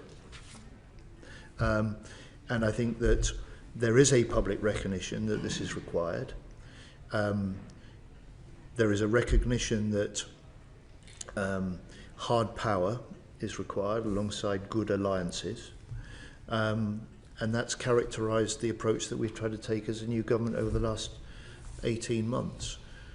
But I agree with you're kind of doing your side of the bargain, but I don't think anyone else, and it comes back to Mr. Norman's earlier question, I don't think anyone else across government thinks that they need to put down arrows in their budgets in order to make them safer. I'm sorry, that's exactly what the Foreign Secretary did when we made the decision that we would switch next year 0.2% of GDP out of direct overseas aid into defence. That was a decision that the government took, very clearly a down arrow in a different path. If you look at the decisions the Chancellor made in her last budget, there was a squeeze on the spending in this spending review period of all departments with the exception of defence and the NHS. That's a government saying we're putting the sort of priority that this committee would argue needs to be put on defence, and we're doing that over and above the needs of other departments. Now, I can't account for the way that James Heaty and Ben Wallace may have washed their hands of any sort of responsibility for what happened in their period in government. What I would say is your description of their characterisation of how we're approaching and how seriously we're approaching this in defence does not correspond, I think, with the leadership we now have in defence, with the decisions we're taking, and the challenges that we can see that we must meet. I mean, I won't go into, inability to take stuff out of welfare and all that, because that would be too political. But I really do recommend. It might save yourself some angst in year 3 of being Secretary of State for Defence if you go and have a watch of their evidence. Brilliant. Thank you. I'm sure the Secretary of State has listened to that suggestion. Let's move on to now defence finance with Alex Baker. Thank you, Chair. Secretary of State, let's talk about defence finance. Can you talk to me about what you think are the main problems for industry with defence finance, particularly when it comes to banks' ability to lend money to defence? So I think we're moving and it's part of it's partly a recognition in the investor community, the banks, of the discussions we've just been having in the last half an hour, that actually there is a national and an allied challenge with defence and security, that isn't just a matter for the armed forces and defence, but we're moving away from a period where investment in defence and security for this nation and the people in this nation is seen as not an unethical but an ethical investment, an investment that isn't just about the interests of the defence industry but of the nation. Because quite honestly, and this is the argument I've made when I've spent as much time with investors as I have with industry in the 18 months of being Defence Secretary, because frankly you don't have economic stability without national security, and you don't have a stable society without national security either. So I think we're moving through that period. My interest now is not just what commitments do we need to make with public taxpayers' money in defence investment, but what leverage can we get from sources of private finance to put alongside that. And so we will be driving a harder deal with defence companies when they get contracts with defence. We are looking to new sources of venture capital to invest in the potential of Britain's defence tech base. We've changed the arrangements in government so that we have now a new Defence Exports Office consolidating all the government's efforts behind defence exports. So we're winning new export deals for Britain, which pumps billions potentially into the British economy and to our defence industry. But still there is a problem because our banks cannot lend easily to industry, and that means that our industry cannot build the capacity that we need to actually build stuff, because they cannot get access to the cash because there's a load of international regulations making it absolutely impossible for banks to lend. Now, our banks do get around this, and I do recognise, that actually progress has been made, but fundamentally there is an issue because money is not moving in the way it needs to. So look, I absolutely applaud the work that you personally are doing on this territory, the way that you're championing fresh ideas like the Defence Security and Resilience Bank. One of the things that I know you will have noted, and Mr. Chairman, you'll see the results of before too long, is we've set up a defence finance investment group, something Defence has not had before, and this is a way of trying to tap into the understanding where there are barriers, such as you cite, and better understanding where there are opportunities for private sources of investment, and what government and the way that we go about making our investment decisions, the way that we need to change to take maximum advantage of those. Having attended that group, I'm really impressed at the engagement that we're getting. Historically, there are those barriers, but we need to work through the proactive, positive engagement getting from the banks, sources of finance, looking to find solutions to some of those historic barriers that you've identified. The challenge that I've got is I keep raising this with government, and what government keep coming back to is that there's a whole myriad of options out there, that it is going to take some credit guarantees, some sovereign-backed credit guarantees. That is the only thing that is going to actually get money moving. Yet, when I speak to different government departments, I'm just not convinced there is actual understanding of this issue. What do you think? I think there is an understanding. I think that understanding is growing. And I think the recognition of its importance, is underlined by this advisory group we set up. I think it's underlined by the fact that the Chancellor and I are working very closely on this and have been over the last 18 months. We work with a CBI specialist group and a task force that reported to us jointly. And we're moving into an era which moves away from the way that the British government and the Defence Department has traditionally looked at only what it is that government is putting into contracts and its relations with industry, to the wider potential that we've got to build, and we will. If we don't fix this issue, do you accept that actually all we're going to do is to drive inflation? We're going to buy the same amount of kit, it's just going to cost more. Look, that is a really big risk, and of course, if we don't do our procurement better and in different ways, if we don't leverage the investments that I believe potentially are there, and that includes foreign direct investment into the defence industry in this country, which hit record levels last year at £1.54 billion. These are all big opportunities for our investors as well as our industry in the period ahead. Thank you very much. Right, let's move on to Ian Room. Thank you. Obviously, the committee heard from the previous ministers around the interaction between the secrecy within the MOD and the unwillingness to let Parliament know some of the surroundings. In fact, James Eapie said that we should disclose more to the committee on the basis that the MOD sometimes turn around and say that it gave away classified information. And he went on to say, I would argue that there were two things. First, if the armed forces are not as ready as they should be, Parliament should know that, because from that comes Parliament pressure on the Treasury to increase the defence budget. Second, if the armed forces are as ready as they should be, there is a deterrent effect to Parliament publishing data and information to that effect, so our adversaries know.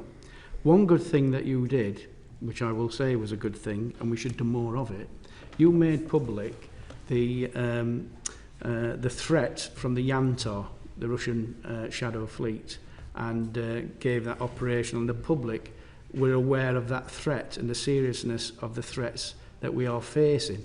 Should we be doing more of that? Should you be doing more of that?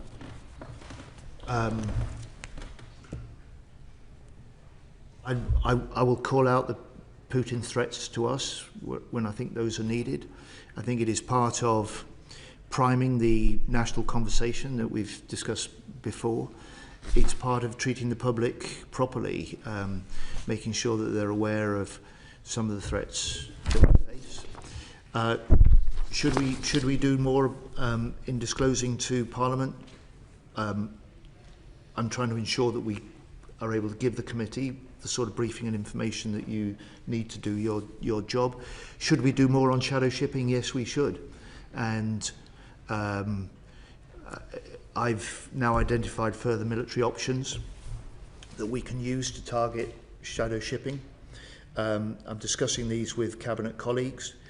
The UK will host a meeting shortly of Jeff Nations, the military legal experts, that allow us to look at the legal basis on which we can act against shadow shipping and sanctioned ships, and the military options that we might use. And this is part of actively stepping up the action on shadow shipping that you've seen us do with allies in recent weeks.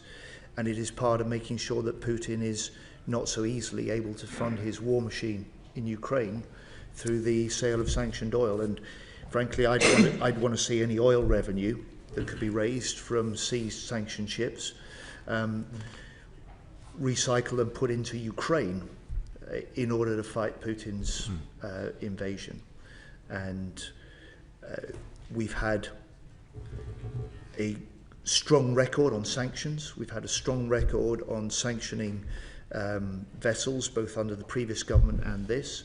We've sanctioned a total of 544 ships, around 250 in the last year alone. And we've seen with allies the way that we can take a couple of hundred of those off the seas. We've seen the way that Russian oil revenues have been cut by a quarter in the last year. So it's clear that we can do this, and if we step it up further, we put pressure on Putin, and we help. I think that position of strength that Ukraine needs and pressure on Putin to come to the negotiating table and settle this with a proper peace deal.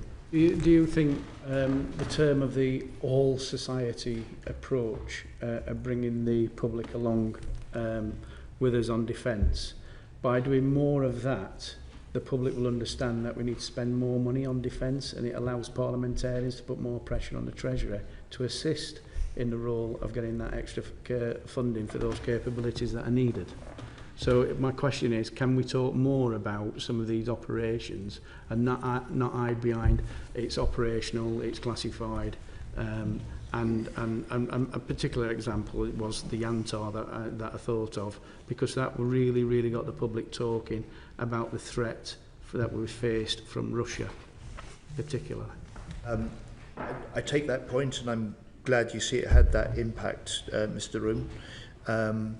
I thought it was an important signal to Putin, as well as information that the public deserved. And the answer is yes, we should do that, and I will do that when it's important to call it out. I'll do that because I want the public to be as well informed as possible. That conversation is not just for me as Defence Minister, it's for all parliamentarians and others that care about the national security and defence of this country. But I'm also not interested in the way that perhaps previous ministers that you heard from used to use the public, the media, to try and put pressure on the Treasury. I have a really good, close working relationship with the Chancellor. You've seen us working together on defence driving growth. You've seen us together making announcements about increasing defence spending. And I've been in cabinets and shadow cabinets before now. There has to be private space where public policy and public decisions are taken. And for my money, the way that government properly settles these things is within government. And that's the way I've been conducting the way that Defence and the Treasury work in an unprecedentedly close way together. Thank you. Yeah, thank you very much. Secretary, just to build on what Ian Room and Lincoln Jopp have just intimated, when giving evidence to our committee, former Defence Minister James Heappey actually said that the institution, namely the Ministry of Defence, was actually stopping him from providing information and transparency for parliamentary scrutiny, including to the Defence Committee. Now, are you able to actually implement your priorities, or are you being held back by the institution or the deep state from doing that? Yes, I'm able to implement my priorities. I have a lot of confidence in the leadership we now have in place in defence. No, I'm not being prevented from doing that, and I'm not sure I recognise the description of some deeply resistant, hostile deep state. You will be able to working against the interests of democratically elected members of this House or of government. Brilliant. So you will be looking to become even more transparent, in particular with the Defence Committee. You've had my commitment at the outset for that. And you've seen the way that I've responded when you've asked for briefings, when you've asked for information, and I will continue to do that. Brilliant. Thank you. Right, let's move on to Emily Orr. Thank you very much, Chair. Just wanting to move on to Ukraine and the coalition of the willing. Secretary of State, do you have a strategy for parliamentary engagement in advance of a vote on the coalition of the willing? Because as you'll know from your statement in the House, there's multiple unanswered questions regarding the actual detail of the UK's commitment. But also, is there any possibility that deployment of troops could happen in advance of a parliamentary vote? Two things, if I may. The very detailed military planning that the UK and France have led, with over 200 military planners and conversations. The latest coalition of the willing had 39 nations involved. Means that if there is a peace deal, we will be ready from day one to move to help secure that peace in Ukraine. And you had the Prime Minister confirm with President Zelensky and President Macron that we're ready to deploy UK forces into Ukraine if the circumstances of the peace deal allow us to do that. And it is the circumstances and detail of the peace deal that will largely define the specifics of the commitments that we make. So in a way, it's at that point rather than now, and now would be premature to be able to have that sort of discussion. Secondly, I would just point to the commitment that the Prime Minister made, which is a recognition that if in the circumstances of a peace deal, the UK will commit troops and forces into Ukraine, that he recognises that the House will want and will have a debate and a vote on that decision before those troops go in. But if things are fast moving, say it's recess, or that's just not possible, there is every likelihood that troops could be deployed without a vote in Parliament under royal prerogative, isn't there? No, I'm not getting into those sort of hypotheticals. That's going to be a challenge for us as government to uphold the commitment the Prime Minister has made, and a challenge for Parliament to make sure that we can do that. If that does happen, would you commit to coming back afterwards, as soon as possible, to give the details? No, our commitment is to do what the Prime Minister said, to ensure that and recognise that this House will want to debate it and should vote on it before the commitment of forces is made. Okay. Why do you think, out of the coalition of the willing, why do you think other members haven't gave the same commitment that UK and France have given? Because our two nations have set out to lead the coalition of the willing. The commitments that other nations have made are commitments that they've made, and collectively we're not publicising or releasing details, because quite honestly that would only make Putin wiser. So sorry, Secretary of State, I'm just checking. So have other countries made commitments that are just not public, and it's only the UK and the France's commitment that's been made public, and the States? So there are 39 nations involved in the discussions and conversation of the coalition of the willing. The majority of those nations have made commitments as part of the military plans in the event of a peace deal that we would be able together to ensure the safe skies, the safe seas, and the regeneration force that will help Ukraine rebuild to the point that it must and it will be the best deterrent and defence against any future Russian aggression. And as previously stated to the House, we've got a number of UK personnel in Ukraine. They're providing support to the embassy, they're providing support to Ukraine for their defence against Russia's illegal invasion. And this has been the case since we reopened the Defence section in the embassy in April 22. And since the election, that number has grown as we continue to step up UK support at Ukraine's request. I'll leave it there, Chair, in interest of time. Thank you very much, most kindly, because of the lack of time. Right, let's move on to Michelle Scroggum. Thank you, Chair. Secretary, you announced last year that there'd been a 30% increase in Russian activity in UK waters. Can you tell us how much of that increase was subsea? That was a headline. Figure. I think I gave about a 30% increase in Russian vessels intruding and active in wider UK waters. I think it's. You wouldn't expect me to be public to give a detailed breakdown of those. If the General's got anything she wants to add on the military front of that, the main point is not just that the level of Russian attacks in Ukraine is increasing, but the levels of Russian aggression and activity, incursions into NATO airspace, menacing critical infrastructure, shadow shipping and malign Russian maritime activity has all been increasing. Okay, obviously, if you don't want to go into details on what level with subsea, but what threats do you see that posing to UK? Do you want to? So I think it would perhaps be inappropriate to try and delineate proportions, but suffice to say that we recognise the uptick in the threat, and therefore the need for us to do more about it in the high north, either at surface or subsurface. I think you have heard some of the First Sea Lord and what he's talked about in terms of how he is responding to drive transformation in the Navy to be able to respond to that uptick in threat and to be able to do it more quickly than we perhaps were planning to do before. And that's around the Atlantic Bastion, which is a whole host of things that are different capabilities that would contribute to meeting that uptick in threat. Are we seeing threats from other adversaries, for example, for China in those areas too?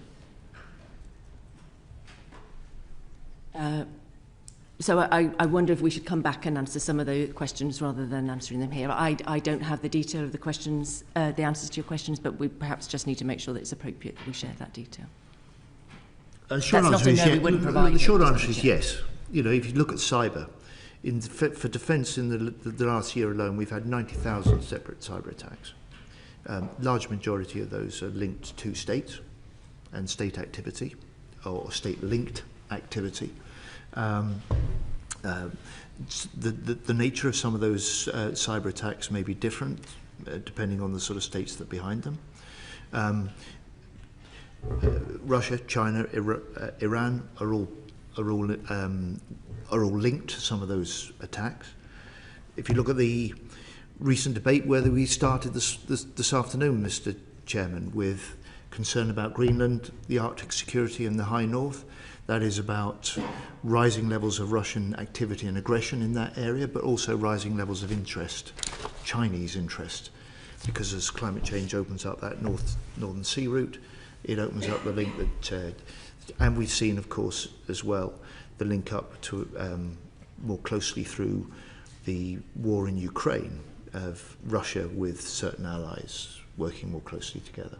Coming back to what some of my colleagues were raising about public awareness and defence spending, this is something that I've raised on a fairly frequent basis, and the fact that I don't believe the public are as aware as they should be of just how high the threats are and how many attacks are being made on the UK on a regular basis. When you talk about the cyber attacks and everything, people might see that Marks and Spencer's was attacked and it's inconvenient for their shopping not being delivered. But the understanding that that is a direct attack on our supply chains, I don't think is being put across quite as strongly as we could. And I understand the need that we don't really want to alarm people. But when we talk about whole of society resilience and defence, surely that's something that we should be doing more work on to ensure that people understand exactly what the threats are, where we are, and that we are already being attacked in the grey zone. It might not trigger an Article 5, but these events are occurring, and I don't think the public are as aware as they should be. Would you? I see that as a fair, sound point and argument to make. So I tend to agree that we need to have a different national conversation, and understanding some of our threats without scaring the nation is an important part of that conversation, particularly around some of our cyber threats. Of course, it is a balance of how we attribute some of what we see from a defence perspective, but I think it's a very fair challenge about raising awareness so that we have a better understanding and a better national conversation. Thank you. Can I ask you, you've mentioned Atlantic Bastion. They were due to be contracts and deployments this year. Has that been pushed back with the Defence Investment Plan not being published?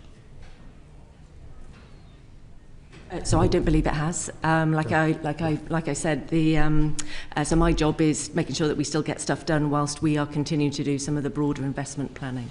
They're on track with where they should be. Yes, and you will see, undoubtedly, because it was a strong feature of the SDR, you'll see in the defence investment planning that transformation to more autonomy, the creation of an Atlantic Bastion that is a combination of the sort of traditional hard power ships with the new technology of surface and undersea autonomy accelerated, and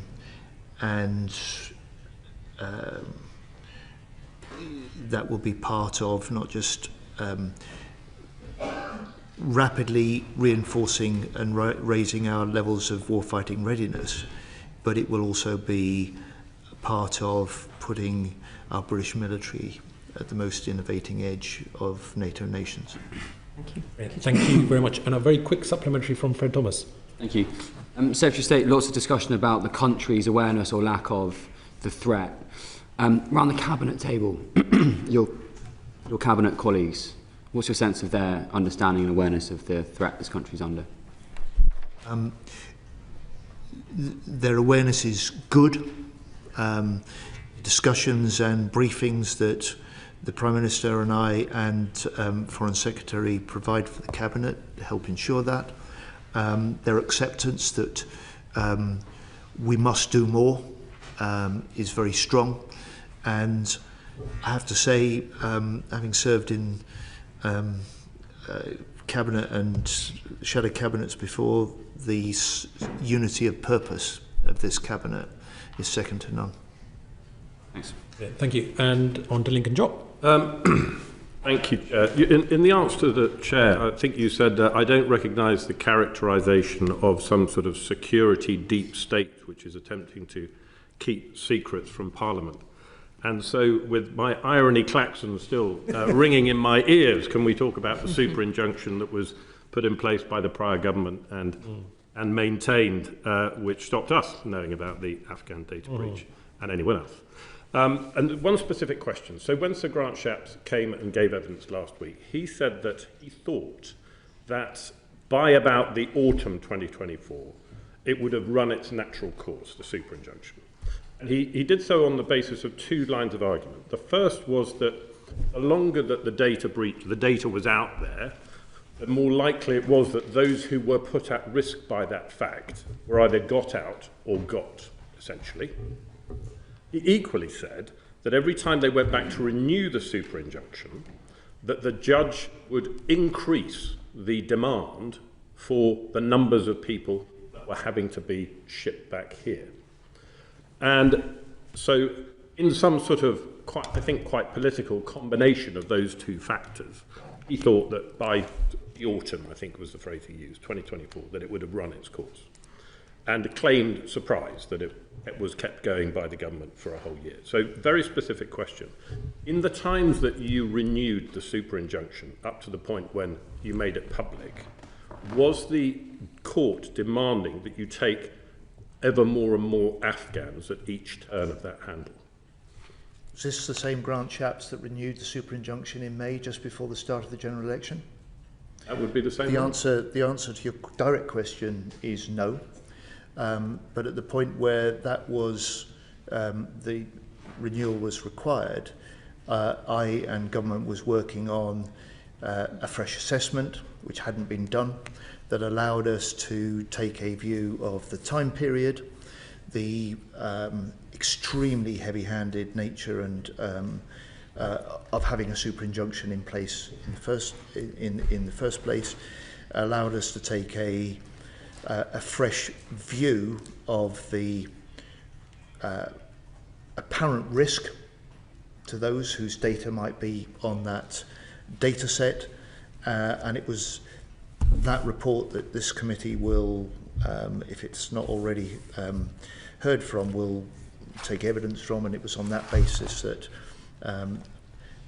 I was able to ensure that we could change government policy, we could change the argument to the court, and that we could get to the point where we should get to, which that super injunction was removed, and we could take the other action that was required in order to deal with the flow of Arab applicants. There was just one other sort of legacy piece of that discussion that we had with the former Secretaries of State, and that was that Ben Wallace said after a prior data breach, he had put in train a number of measures which were not followed up on. And when we asked him, well, why did no one do it? And he said, quote, someone didn't do their job.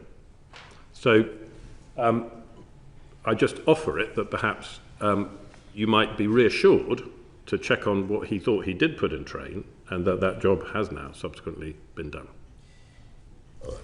I mean, this committee has its own inquiry into this area, and as part of the evidence, if it's helpful, I can outline for this committee, the steps that I took, having become Defence Secretary, concerned about a pattern of data lapses and data breaches in this area, the steps that I took to make sure that those systems were tightened up. That would be incredibly helpful. And I'm sure that will be part of the perspective and the evidence that you'll look for as part of your inquiry.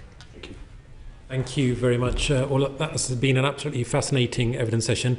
I am very, very grateful to your good self, Secretary of State, also to the Permanent Secretary and to the Vice Chief of the Defence Staff for your invaluable time. And I know that that will have helped to inform not just parliamentary scrutiny, but also to enlighten the wider British public about some of the threats that we face and what the government is doing to keep us safe and secure. And with that, I bring the session to a close. Order, order.